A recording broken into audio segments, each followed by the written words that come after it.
होगी तमाम खबरों की, लेकिन बुलेटिन की शुरुआत बड़ी खबर से कर लेते हैं। और ये बड़ी खबर सामने आ रही है, ये बड़ी खबर आप तक पहुंचा रहे हैं। घोसी विधानसभा उपचुनाव का जो मतदान था वो खत्म हो चुका है। शाम 6 बजे तक 50% से ज्यादा वोटिंग हुई है। लोगों ने बढ़ चढ़कर अपने मत का इस्तेमाल किया। 239 मतदान केंद्र बनाए गए थे। शांतिपूर्ण ढंग से यह चुनाव संपन्न हुआ है। हालांकि बीच में मौसम जरूर खराब हुआ, बारिश हुई, लेकिन सभी ने बढ़ चढ़कर अपने मत का इस्तेमाल यह किया है। तो ये तस्वीरें आप देखिए। तस्वीर नंबर 1, कड़ी सुरक्षा के बीच वोटर्स यहां पर पहुंचे और अपना वोट उन्होंने कास्ट किया। ये तस्वीर नंबर 2 आप देखिए, सुरक्षा के पुख्ता इंतजाम यहां पर किए हुए थे। और ये तस्वीर नंबर 3, कड़ी सुरक्षा, चेकिंग यहां पर की जा रही थी ताकि कोई माहौल को खराब करने की कोशिश ना करे, क्योंकि कांटे की टक्कर है सपा और बीजेपी में। और सुरक्षा के लिहाज से बहुत ज्यादा जरूरी हो जाता है कि कोई इस चुनाव की प्रक्रिया को खराब करने की कोशिश ना करे। और ये तस्वीर नंबर 4 आपके सामने है। ये देखिए, कड़ी सुरक्षा के बीच लोग अपनी बारी का इंतजार कर रहे थे। एक एक करके सभी ने अपना वोट कास्ट किया। मौसम जरूर बीच में खराब हुआ क्योंकि दिन के वक्त काफी धूप थी, उसके बाद मौसम ने करवट बदली, बूंदाबांदी भी हुई है, लेकिन इस पर वोटिंग प्रक्रिया पर कोई असर नहीं पड़ा। सभी ने अपनी लाइन में खड़े होकर इंतजार किया और जैसे ही उनकी बारी आई उन्होंने अपना वोट ये कास्ट किया है। तो आज इसी मुद्दे पर विस्तार से हम चर्चा भी करेंगे। कुछ खास मेहमान हमारे साथ बने हुए हैं, उनसे इंट्रोड्यूस आपका करवा देता हूं। कपिश कुमार श्रीवास्तव हैं, राष्ट्रीय प्रवक्ता समाजवादी पार्टी से। साथ ही सुभाष चंद्र यादव, सुभाषपा प्रवक्ता, वो भी सीधा हमारे साथ लाइव बने। सर आपका भी स्वागत है। गजराज सिंह, पूर्व विधायक है कांग्रेस से, सर आपका भी स्वागत है। राघवेंद्र सिंह बीजेपी से हमारे साथ सीधा लाइव बने हुए हैं, सर आपका भी स्वागत है। सबसे पहले शुरुआत कपिश जी मैं आपसे करना चाहूंगा, क्योंकि कांटे की टक्कर थी। हमने देखा मतदान बहुत ही प्रॉपर तरीके से संपन्न हुआ। मौसम बीच में जरूर खराब हुआ, लेकिन सभी ने अपना वोट यहां पर डाला और लगभग 50% से ऊपर यह मतदान हुआ है। लेकिन तमाम तरीके की अब प्रतिक्रियाएं भी सामने आ रही हैं। सुभाषपा को लेकर समाजवादी पार्टी के जो प्रत्याशी हैं, सपा प्रत्याशी, वो कह रहे हैं कि उन्होंने तो हमारे ही फेवर में वोट किया है। क्या आपको लगता है आज जिस तरह से लोग वोट कास्ट करने के लिए पहुंचे, अब रिजल्ट क्या होगा? क्या कुछ अंदाजा लगाया जा रहा है? देखिए सचिन भाई, सबसे पहली चीज तो आपको ये कहने कि घोसी की जनता ने मुतमईन कर दिया है कि ये उपचुनाव समाजवादी पार्टी 70-30 से जीत गई जी। और दूसरी बात आपको कह दूं कि प्रशासन ने जिस तरीके से समाजवादी पार्टी के वोटों को पोल होने से रोका है। एक विनीत सिंह सीओ थे जो कि जौनपुर के, उन्होंने घूम घूम करके हर बूथों पर यहां तक कि लोगों के आधार कार्ड ले लिए और वो वहां मत नहीं डाले, मां बहन की गालियां दी। कहिए तो वीडियो प्ले करके आपको दिखा, ठीक है। लेकिन बात इस चीज की है कि लोकतंत्र में इस तरह की चीजें नहीं होनी चाहिए। एक स्वस्थ लोकतंत्र में जो जीत रहा है उसको जनता जिता रही है। आपको या हमको कोई भयभीत होने की जरूरत नहीं। अगर भाजपा के कैंडिडेट को जनता जिता रही है तो उसको जीतना चाहिए। लेकिन इस तरीके की कार्रवाइयां अगर सामने आ रही है, और हमने हर अवसर पर मुख्य चुनाव आयुक्त तक को अपनी शिकायतों से वाकिफ कराया है और हमने जो है वो घोसी के अंदर भी, मऊ के अंदर भी अवगत कराया है, कमिश्नर को भी हमने अवगत कराया है आजमगढ़ के अंदर। लेकिन बावजूद इसके मैं आपको कह रहा हूं, क्योंकि इतना भारी अंतर है, आपका जीत का अंतर कम हो सकता है, लेकिन इतना मैं सुनिश्चित कह सकता हूं कि समाजवादी पार्टी की जीत हो चुकी है और ये 70 और 30 का खेल है। ठीक है। राघवेंद्र जी, आपने सुना, उन्होंने दावा कर दिया है, हालांकि रिजल्ट आना भी बाकी है। उन्होंने दावा कर दिया कि समाजवादी पार्टी की जीत पक्की है और परसेंटेज तक उन्होंने बता दिया है। लेकिन सीधा सीधा वो ये भी कह रहे हैं कि भले ही राजभर जी ये दिखावा कर रहे हो कि वो बीजेपी के साथ हैं, लेकिन अंदर खाने वो हमें ही सपोर्ट कर रहे हैं, समाजवादी पार्टी को ही सपोर्ट कर रहे हैं। अंदर खाने का तो कोई पैमाना नहीं होता है सचिन जी। अब अंदर खाने हम ये कहते हैं अखिलेश यादव मेरे साथ हैं, तो इसका कोई ऐसा मानक होता है? कि रही बात ये कह रहे हैं कि पोल होने से हमारे मतदाताओं को रोका गया, यहीं से इनकी निराशा का भाव पैदा हो गया। जब ये चुनाव आजमगढ़ रामपुर हारते हैं तब ये कहते हैं हमारे कार्यकर्ताओं को, हमारे जो है मतदाता हैं उनको वोट डालने से रोका गया जी। चुनाव आयोग ने अपनी मनमानी की, पुलिस प्रशासन ने अपनी मनमानी की, भाजपाई लोगों ने हमें पोल नहीं करने दिया, जबरदस्ती हम पे दबाव बनाया गया, इस प्रकार के लगाते हैं। जब ये कन्नौज जीत जाते हैं तो सब कुछ सही होता है।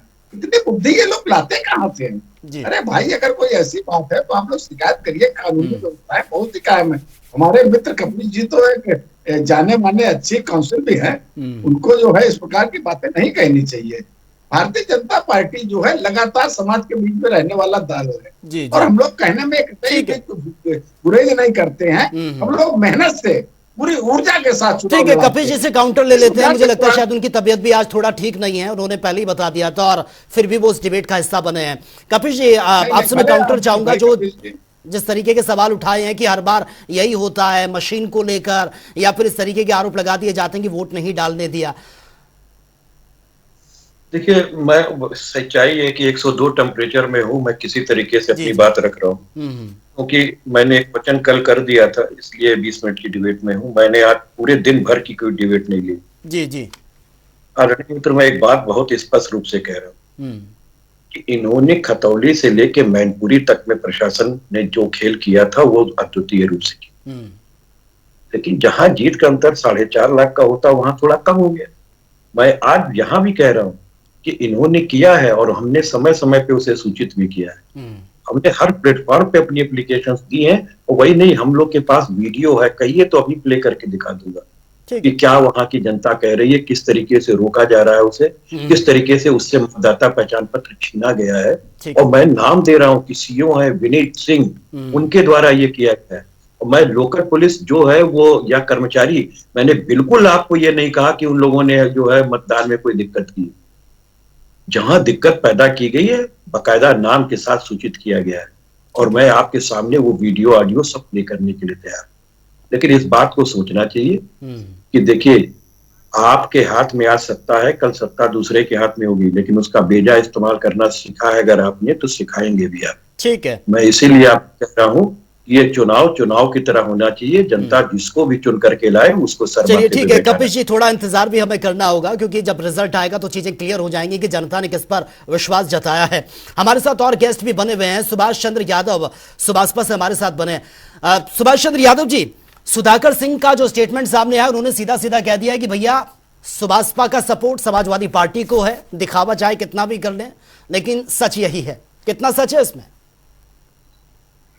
सचिन जी, मेरे बड़े भैया की तबीयत खराब है, इसीलिए मैं आज कल टिप्पणी करने से पूरा बचूंगा। रही बात सुधाकर सिंह जी के दावे में कितना दम है, ये तो आज घोषी की सम्मानित जनता ने बढ़ चढ़कर मतदान के अंदर हिस्सा लेते हुए बता दिया कि सुहेलदेव भारतीय समाज पार्टी किसके साथ है। सुहेलदेव भारतीय समाज पार्टी जब भी जिसके साथ में रही है, खुले दिल से रही, खुले मन से रही, बढ़ चढ़ कर रही है। तो जाहिर सी बात है, एनडीए प्रत्याशी दारा सिंह चौहान जी जीतने जा रहे हैं। सिर्फ 8 तारीख का इंतजार है, मतगणना शुरू होते सबको पता चल जाएगा। लेकिन जिस प्रकार शासन का बेजा इस्तेमाल करने की बात कपिल भैया ने की, मैं थोड़ा सा इनको पीछे लेके जाना चाहूंगा फ्लैशबैक के अंदर, जब 2014 का लोकसभा का चुनाव हो रहा था। जी। और सरकार 2014 के अंदर समाजवादी पार्टी की सरकार थी, आदरणीय श्रद्धेय आदरणीय मुलायम सिंह यादव जी आजमगढ़ लोकसभा से चुनाव लड़ रहे थे, और यही की समाजवादी पार्टी छोड़ के चले गए थे उस समय रमाकांत यादव जी, उनके खिलाफ चुनाव लड़ रहे थे। उस समय समाजवादी पार्टी ने प्रशासन का किस प्रकार इस्तेमाल किया, कोटेदारों को लगा दिया, प्रधानों को लगा दिया, बीडीसी वाले लोगों को लगा दिया, यानी ऐसा कोई हमला नहीं था जो पूरी तरीके से सक्रिय नहीं हो गया होगा नेताजी को जिताने के लिए। तो प्रशासन का बेजा इस्तेमाल करने की प्रक्रिया समाजवादी पार्टी पहले भी कर चुकी है। तो समाजवादी पार्टी इस बारे में अगर ज्ञान देने का प्रयास कर रही है तो पहले अपने गिरेबान में झांक कर देख लेना चाहिए, क्योंकि समाजवादी पार्टी शुरुआत से जब सत्ता में रही तब सत्ता का उन्होंने बेजा इस्तेमाल किया। ठीक है। रही बात बहाने तलाशने की, सुहेलदेव भारतीय समाज पार्टी एनडीए गठबंधन के प्रत्याशी दारा सिंह चौहान जी जीतने जा रहे हैं। समाजवादी पार्टी अपनी हार को बर्दाश्त नहीं कर पा रही, इसीलिए वो किन प्रकार ऐसे बहाने पहले से तलाशना शुरू कर चुकी है, ताकि 8 तारीख को जब मतगणना शुरू हो, रिजल्ट जब शुरू हो, तो इनको पता रहे कि हम हारने वाले हैं। चलिए ठीक है, वो तो आने वाला वक्त बताएगा। कपिल जी कुछ कह रहे हैं, और इतने फीवर हाई टेम्परेचर जिस तरह से वो बता रहे थे, उसमें भी उनके चेहरे पर मुस्कुराहट है, वो कुछ कह रहे हैं। कपिल जी अपनी बात रखिए आप। मैं सिर्फ ये कह रहा हूँ, हमारे मित्र 2014 की बात कर रहे हैं, और ये हमारे साथ तो 2022 में थे। भारतीय जनता पार्टी की चुनाव लड़ने के तकनीक की जितनी कमियां थी इन्होंने खुद उजागर की थी। यहाँ तक कि ईवीएम जो लूट रहे थे लोग बनारस में, वो इन्हीं के राजभर साहब ने ट्रक पकड़ करके ऐसे जनता को दिखाया था कि ये लूट रहे हैं, देखिए ट्रक जा रही है ईवीएम की। तो हमें ज्यादा कुछ अपने मित्र पे नहीं कहना है, क्योंकि भाई जहां जाएंगे वहां की तो कहेंगे, लेकिन हकीकत ये है कि जहां ये होते हैं वहां के होते नहीं। जब ये हमारे साथ थे तो आजमगढ़ के अंदर इन्होंने जिस तरीके से अपनी भूमिका निभाई थी वो सबके सामने है, जनता के सामने। कि मामा शल्य की भूमिका में हर जगह रहते हैं और बहुत अच्छी बात है, योगी जी इनको माफ कर दें। मैं तो यही कह रहा हूं, उनको कैबिनेट मिनिस्टर बना दे, नहीं क्योंकि जिस मतलब आप तरीके से इनका कटोरा, आप ये कहना चाहते हैं मौका परस्त? हम ये खुल करके नहीं कह पाएंगे। आज हमारे दोस्त, हमारे मित्र ने, हमारे छोटे भाई ने इस बात का रिगार्ड किया है कि मुझे यार तकलीफ है, तू हमारा रिगार्ड कर रहे हैं, इसलिए मैं आपको कह रहा हूं। मैं तल्ख शब्द हम भी नहीं प्रयोग करेंगे, ठीक है, लेकिन इतना जरूर कहेंगे कि आईना में खुद चेहरा पहले देख लेना चाहिए। और मैं आप 2000% की गारंटी दे रहा हूं कि सुधाकर सिंह 70-30 से मतदान जीत चुके हैं। ठीक है, ठीक है। हमारे साथ गजराज सिंह भी बने हुए हैं, कांग्रेस से हैं, पूर्व विधायक है कांग्रेस के। गजराज सिंह जी, आपने सुना है तमाम स्पोक्स पर्सन जो यहाँ पर जुड़े हुए हैं। हालांकि कांटे की टक्कर जो घोसी विधानसभा का उपचुनाव हुआ उसमें कांटे की टक्कर समाजवादी पार्टी और बीजेपी में है।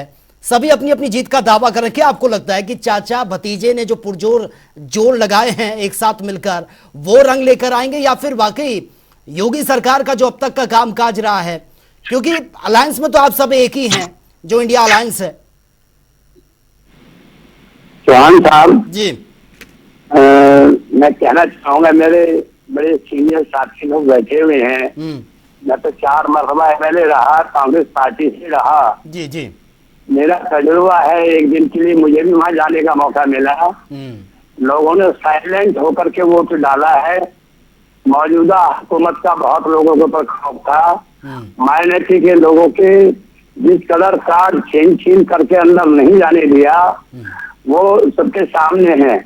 लेकिन फिर भी एक शक्ति है परमपिता परमेश्वर की, कि हर सूरत में 8 तारीख को जब काउंटिंग होगी तो समाजवादी का जो उम्मीदवार है वो भारी मतों से जीतेगा, अंतर कम नहीं रहेगा, भारी मतों से जीतेगा। ये मेरा अपना और वहाँ का जो सर्वे है, जो मेरा घूमने फिरने का सर्वे है, जो मेरा तजुर्बा है, मैं उसको आपके सामने रख रहा हूँ। मेरे भाई अभी जिक्र कर रहे थे राजेंद्र जी, आप 22 में समाजवादी के साथ थे, बहुत अच्छे थे। आज हो सकता है आपके अंदर कोई अपने इनमें कोई दिक्कत पैदा हो गई हो, तो ये तो चलता रहता है। कल किसी और के साथ होंगे, परसों किसी और के साथ होंगे। मैं तो अपने साथी से ये भी कहना चाहूंगा कि काउंटिंग के समय में सावधान रहें। जो निर्दलीय जो वोट है, नोटा के जो वोट हैं, मौजूदा हुकूमत उन वोटों को भी कहीं भी अपने प्लस कर सकती है। काउंटिंग में जब तक पूरी सावधानी नहीं बरती जाएगी तो मैं समझता हूँ कहीं ना कहीं तो नुकसान भी हो सकता है। ठीक है राघवेंद्र जी, रिजल्ट अभी तक नहीं आया, लेकिन उससे पहले सवाल उठने शुरू हो गए हैं। जो वोटिंग प्रोसेस रही है उसको लेकर भी सवाल उठा रहे हैं कि भैया ये सब कुछ हुआ है, और वो तो वीडियो दिखाने तक का जिक्र कर रहे हैं। लेकिन जब रिजल्ट आएगा तो मुझे लगता है एक बार फिर से इसी तरीके के सवाल उठेंगे अगर रिजल्ट मन मुताबिक नहीं हुआ। सचिन जी, ऐसा होता नहीं है। अगर इस प्रकार का होता तो जैसे बड़ी बड़ी सरकारें धराशायी हो जाती हैं, देश का प्रधानमंत्री चुनाव हार जाता है, तो लोकतांत्रिक व्यवस्था में सिर्फ आरोप लगाया जाता है। जो कुंठा से ग्रसित होता है, जो हताश होता है, वो इस प्रकार के आरोप लगाता ही है। ये कह रहे हैं वीडियो, हम ये कह रहे हैं कोई अगर आपको ऐसा वीडियो हो जिसमें बेईमानी होते हुए दिखाई पड़ रही हो, कोई ऐसा वीडियो हो जिसमें कानून व्यवस्था ध्वस्त होते हुए दिखाई पड़ रही हो, वो आप दिखा सकते हैं। अगर 4 लोग इकट्ठे होकर कुछ कहने लगते हैं, उसका वीडियो कभी दिखाना चाहते हैं, तो हमें लग रहा है ये उचित बात नहीं है। एक बात कही जाती है हमारी कहावतों में, भाई कितने बाल है हमारे, बाल काटने वाला कहता है रुके रहो 2 मिनट में तुम्हारे सामने आ रहे, बहस से कोई गुंजाइश नहीं है। वही हालत है। अब हम कह रहे हैं भारतीय जनता पार्टी का प्रत्याशी जीतेगा, ये कह रहे हैं समाजवादी पार्टी का जीतेगा, तो वो अभी रुकिए, 2 दिन की बात है, तीसरे दिन सामने आने वाला है। हम और कपिल जी बैठेंगे आमने सामने। वास्तविकता ये है, समाजवादी पार्टी की विश्वसनीयता आज की तारीख में उत्तर प्रदेश से ठीक है। मैं एक और चीज समझना चाहूंगा राघवेंद्र जी, जीत का दावा आप भी कर रहे हैं, हालांकि ये तो रिजल्ट आने के बाद ही चीजें क्लियर हो पाएंगी, लेकिन क्या इसको समझा जाए अगर वाकई आपके फेवर में जीत होती है तो ये योगी सरकार का जो अब तक का कामकाज रहा है, जो उनका एक एक्टिव नजरिया हमेशा से रहा है काम को लेकर, उसका इंपैक्ट होगा, या फिर सपा से आपके पाले में आने वाले दारा सिंह चौहान, उनकी ये एक अपनी एक मजबूत पकड़, मजबूत जनाधार, उसका परिणाम होगा?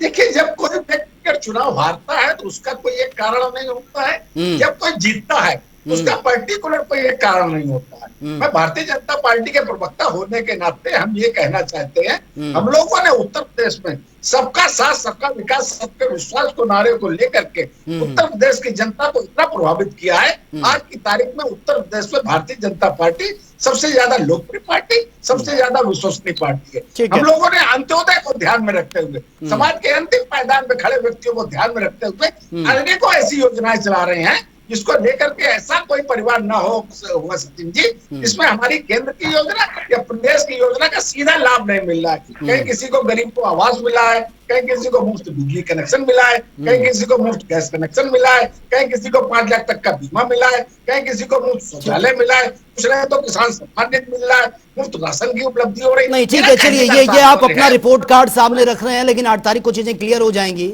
आपकी जो उपलब्धियां रही हैं वो जनता ने कितना उसको सराखों पर बिठाया या फिर नहीं, ये तो आने वाले वक्त में चीजें क्लियर हो जाएंगी। समय का मेरे पास अभाव है, फाइनल कमेंट ले लेता हूं। कपिश जी, आपकी तबीयत भी ठीक नहीं है सर, फाइनल कमेंट आपसे बहुत जल्दी। देखिए, मैं फाइनल कमेंट देने से पहले आपको एक चीज दिखा रहा हूँ। ये देखिए कि किस तरीके से पुलिस रोक रही है, मतदाताओं को दिखा भी रहे हैं और वो बाकायदा आंदोलन पे बैठ गई है जनता वोट डालने के लिए। और मैं सिर्फ ना इसलिए दिखा रहा हूँ, और मेरे अंतिम कमेंट्स ये है कि इस बार चाहिए जो कुछ, मैं तो कह रहा हूँ कि इसको 2024 का सेमीफाइनल आप मान लो, और आप राघविंदर भाई से ये पूछ लीजिए कि ये सुधाकर बनाम दारा सिंह है या जो टीम इंडिया बनाम एनडीए है। मैं तो दोनों मानने के लिए तैयार हूँ कि 24 का सेमीफाइनल भी इसको मान लेता हूँ और इसको ये भी मान लेता हूँ कि ये टीम इंडिया बनाम एनडीए है। ठीक है, ठीक है, क्या ये मानने के लिए तैयार है? ठीक है, Gajraj Singh ji final comment sir आपसे बहुत ही शॉर्टली। देखिए, मैं तो पहले ही कह चुका हूँ, अगर कोई किसी प्रकार की अनहोनी जैसे अब चुनाव में की गई है, चुनाव वोट डालते हुए की गई है, अगर काउंटिंग में नहीं की थी तो 100% हम चुनाव जीतेंगे। बीजेपी वास्तव में चुनाव फिर से हारेंगे, ये मेरा अपना असेसमेंट है।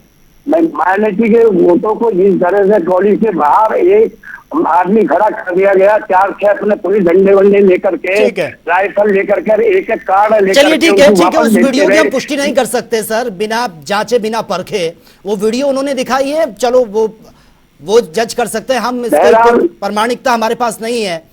चलिए ठीक है, आपके पास मांगो सुभाष जी, आपसे फाइनल कमेंट सर आपसे बहुत ही शॉर्टली। हमें चुनाव जीतेंगे, हम ही चुनाव। सुभाष जी बहुत शॉर्टली कमेंट सर आपसे।